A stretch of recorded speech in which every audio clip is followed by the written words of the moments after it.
जय हिंद दोस्तों, रक्षित खन्ना के इस चैनल में आपका स्वागत है। दोस्तों, आज के इस वीडियो में मैं आपको 6 इंपॉर्टेंट पॉइंट समझाऊंगा, जैसा कि आप पीछे बोर्ड पर देख रहे हैं। दोस्तों, ये पॉइंट आपके वेलफेयर से रिलेटेड है, आपकी पेंशन करेक्शन को लेकर है, पेंशन सुधार से रिलेटेड है। तो दोस्तों, वीडियो में आगे बढ़ने से पहले एक छोटी सी गुजारिश करूंगा। अगर आप पहली बार मेरा चैनल देख रहे हैं, फिर वीडियो देख रहे हैं, तो आप मेरा चैनल सब्सक्राइब कर सकते हैं, जिसका नाम है रक्षित खन्ना, क्योंकि वेलफेयर से जुड़ी जो जानकारियां होती है नई नई, वो आपको दी जाती है।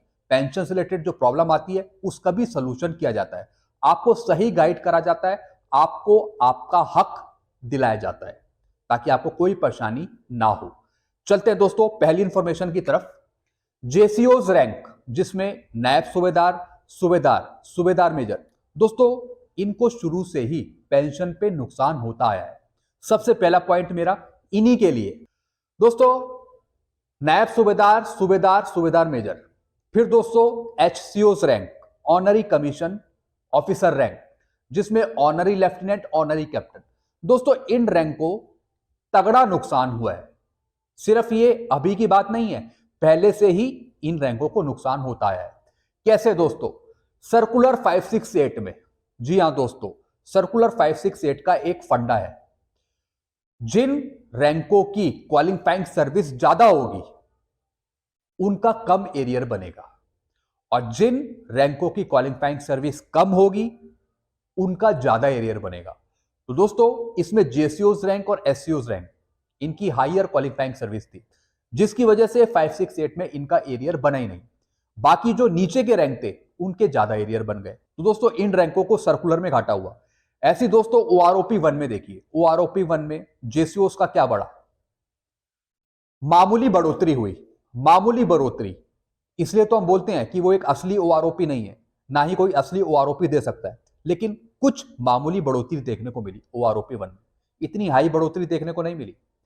फिर दोस्तों ओआरओपी 2 में देखिए, ओआरओपी 2 में माइनस में चली गई पेंशन।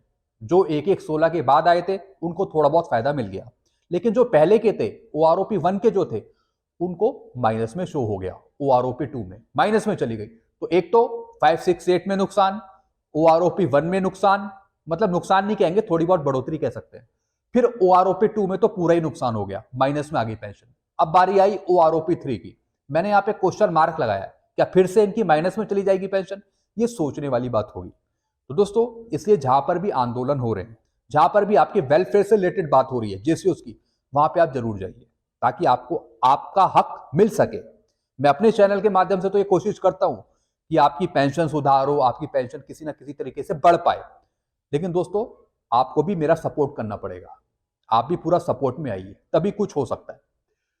अब दोस्तों मैं बात करूंगा दूसरे पॉइंट की।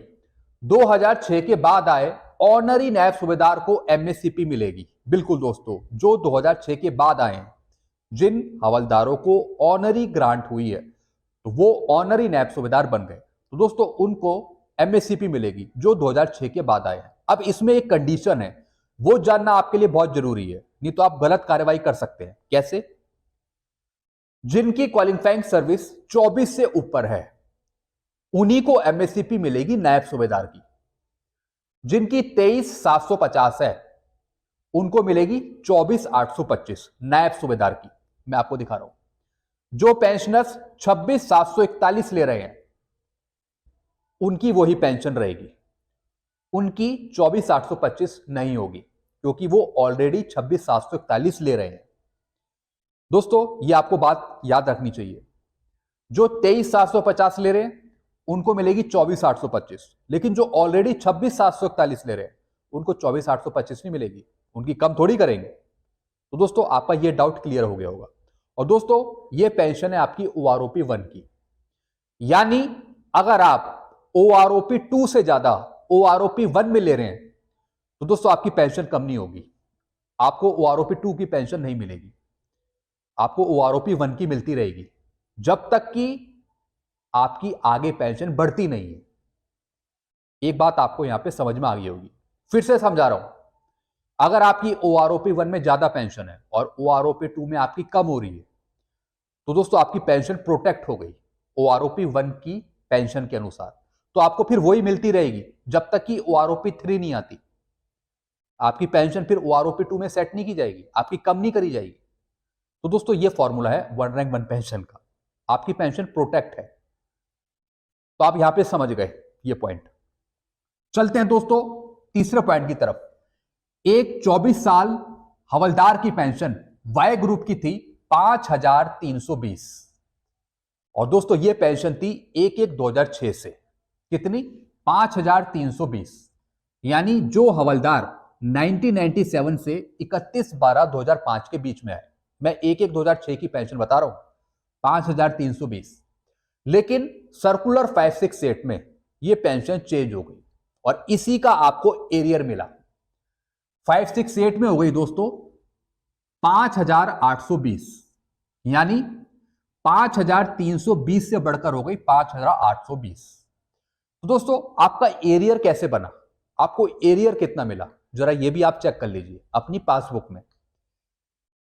दोस्तों इसका एरियर था 1/1/2006 से 30 जून 2009 तक का, यानी जो आपको पहले मिला वो मिला 5320 और 568 में आपकर बढ़कर हो गई 5820। तो कितने का डिफरेंस? 500 रुपए का। तो दोस्तों आपका एरियर बना डीए लगाकर 35,000 से 50,000 के बीच में। तो ये अमाउंट आप चेक कर लीजिए कि आपका इतना एरियर बना या नहीं बना।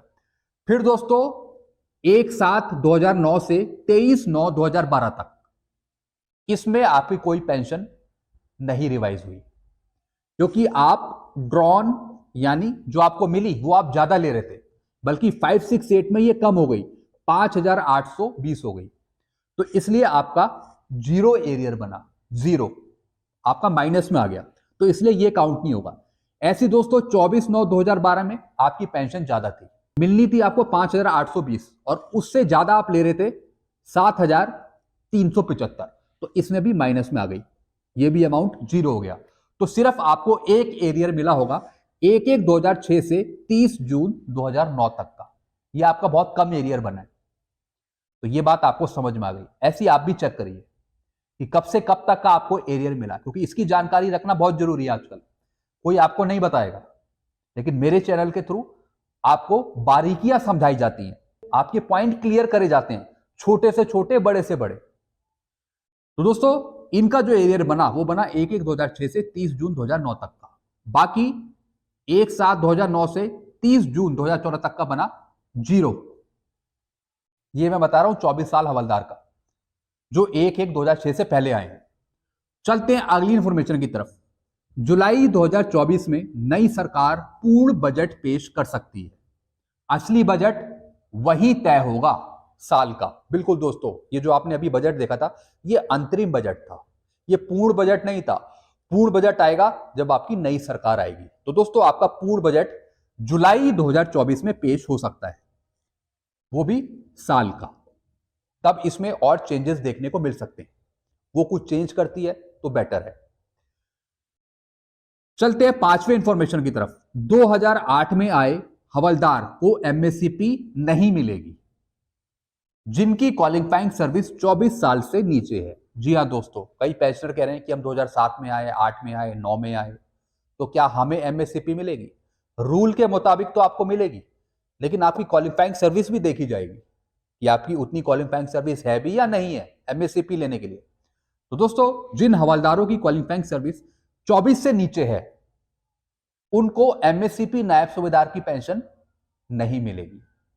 चाहे आप 2010 में आए हो, चाहे 8 में आए हो, चाहे आप 11 में आए हो, 12 में आए हो, तब आप एलिजिबल नहीं, क्योंकि वो क्राइटेरिया पूरा होना चाहिए 8, 16, 24 का। तो 24 साल आपके पूरे होंगे तभी आप ग्रांटेड हैं एमएससीपी नायब सूबेदार की लेने के लिए, तो इनको नहीं मिलेगी। फिर अगला पॉइंट 568 का एरियर क्वालिफाइंग सर्विस पर डिपेंड है। क्वालिफाइंग सर्विस सही ढंग से देखें। जी हां दोस्तों, काफी पेंशनर हैं जो कह रहे हैं कि सर हमें कम एरियर मिला 568 का, हमें बहुत ही कम एरियर मिला, किसी को 30,000 मिला, किसी को 40,000 मिला, किसी को 35,000 मिला, किसी को 50,000 मिला। वो कह रहे हैं कि हमें कम क्यों एरियर मिला। दोस्तों इसका एक जवाब मैं आपको देना चाहूंगा। आप सबसे पहले अपनी क्वालिफाइंग सर्विस चेक करिए। जितनी आपकी क्वालिफाइंग सर्विस ज्यादा होगी उतना ही आपका कम एरियर बनेगा, और अगर आपकी क्वालिफाइंग सर्विस कम है तो आपका ज्यादा एरियर बनेगा। जैसे कि सिपाही, जैसा कि नायक, जिनकी सिपाही की 15 साल है, 16 साल है, उनका ज्यादा बना है एरियर, 1-1 लाख से ऊपर बना है एरियर। जैसे नायक 15 साल, 16 साल, 18 साल, उनका ज्यादा बना है एरियर। लेकिन जैसे सूबेदार आ गए, सूबेदार मेजर आ गए, ऑनरी लेफ्टिनेंट आ गए, ऑनरी कैप्टन आ गए, नायब सूबेदार आ गए, जिनकी क्वालिफाइंग सर्विस हाई है, तो उनका फिर एरियर कम बनेगा। यह है सर्कुलर 568 का रूल, इसकी कहानी। तो इसलिए आप ये मत कहिए कि हमारा कम एरियर बना। आप अपनी पेंशन भी चेक करिए कि जो आपकी 568 में रिवाइज करी, उससे ज्यादा तो नहीं ले रहे आप। अगर उससे ज्यादा ले रहे होंगे तो फिर आपकी पेंशन माइनस में आ गई होगी। तो ये भी देखना जरूरी है। क्वालिफाइंग सर्विस के हिसाब से आप चेक करिए। तो दोस्तों, ये कुछ इंफॉर्मेशन थी जो मैंने आपको दी है। आई होप सारी चीज आप अच्छे से समझ गए होंगे। कुछ और पूछना हो तो आप नीचे कमेंट कर सकते हैं। दोस्तों, सारी जानकारी आपको इस चैनल के माध्यम से समझाई जाती है, आपके वेलफेयर से रिलेटेड, ताकि आपको कोई नुकसान ना हो। तो दोस्तों, आपको और कुछ पूछना हो तो आप नीचे कमेंट करिए। ऐसे ही दोस्तों, आप मेरे चैनल से जुड़े रहिए। आप मेरा चैनल सब्सक्राइब कर सकते हैं अगर नहीं किया तो। तब तक के लिए दोस्तों, मैं वीडियो यहीं एंड करता हूं। Thank you so much.